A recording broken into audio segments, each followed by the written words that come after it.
You wake up, the lights soft, the air still cool. Maybe the kettle is already hissing. You've done this 1,000 times. Same slippers, same tea, same old aches in the knees. But here's the thing most people don't talk about.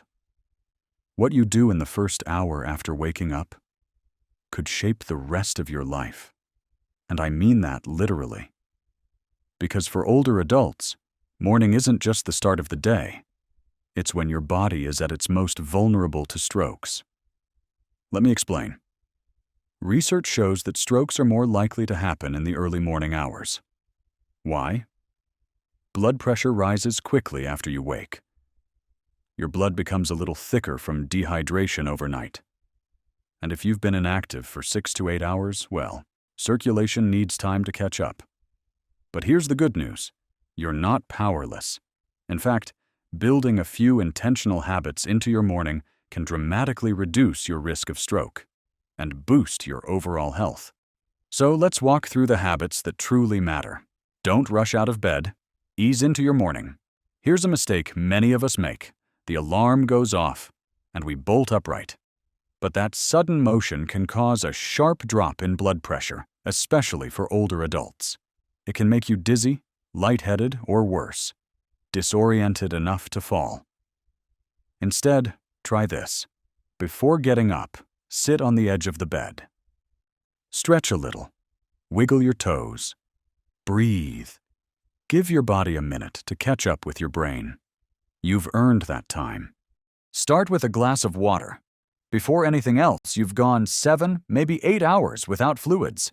That means your blood is slightly thicker, your heart's working harder, and you're more at risk for clotting. First thing in the morning, before coffee, tea, or even brushing your teeth, drink a glass of water. Room temperature is best. Not ice cold, not hot. Just enough to gently rehydrate your body. It's such a simple step, but it helps thin the blood, wake up your kidneys, and support circulation. All things that matter deeply when stroke prevention is your goal. Breathe deeply and move gently. The goal here isn't to launch into an intense workout. You just want to get things flowing. Blood, oxygen, energy. Try a few minutes of light stretching. Maybe some shoulder rolls, neck circles, even walking around the room. Add in some deep breathing. In through the nose, out through the mouth, and you'll feel the difference. It calms the nervous system and supports heart function. The best part? It signals to your body, hey, we're up, we're safe, and we're ready. Avoid screens and headlines. Give your brain a moment. It's tempting, I know. Grab the phone, scroll the news, check the weather. But your brain doesn't need a blast of information first thing, especially not the kind that raises your stress levels. Chronic stress is a known contributor to high blood pressure, a major stroke risk. So why spike your cortisol before you've even finished your tea? Instead, try listening to music. Look out the window. Sit quietly for a few minutes. Give your brain the same gentle re-entry you're giving your body. Fuel with real food. Not just caffeine. Coffee's great. Tea is comforting. But if that's all you're having before 10 a.m., your blood sugar might take a nosedive, followed by a sharp spike if your first meal is high in carbs. Aim for protein, fiber, and healthy fats. A boiled egg, a slice of whole grain toast with avocado, Greek yogurt with berries. Food isn't just energy. It's information.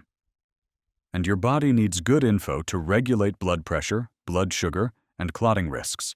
Take your medications, but not mindlessly. If you're on blood pressure meds, cholesterol pills, or blood thinners, your morning dose might be the most important thing you do all day. But here's what's just as important. Taking them at the same time every morning, with the right amount of water, and ideally, after a small bite to eat, if your doctor says that's okay. Set a reminder if you need to. Pill organizers help too. The goal isn't perfection, it's consistency. Because medications don't work well when taken sometimes. Check in with yourself, physically and emotionally. How's your body feeling this morning? Any unusual headaches?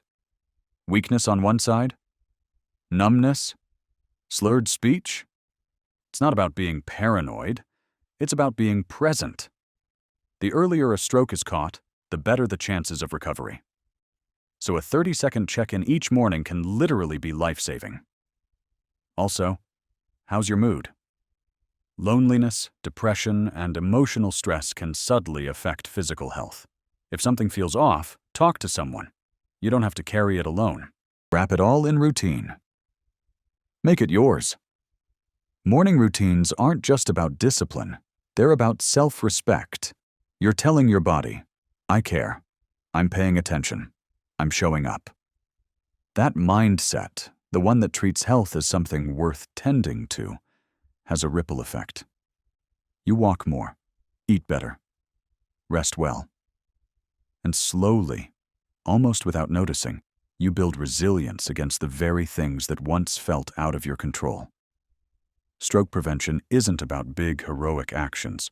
It's about tiny habits done consistently. And the best time to start is in the quiet moments after you wake up.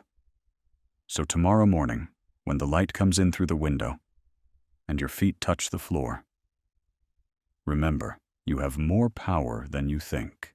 Start small, start steady, and start where you are.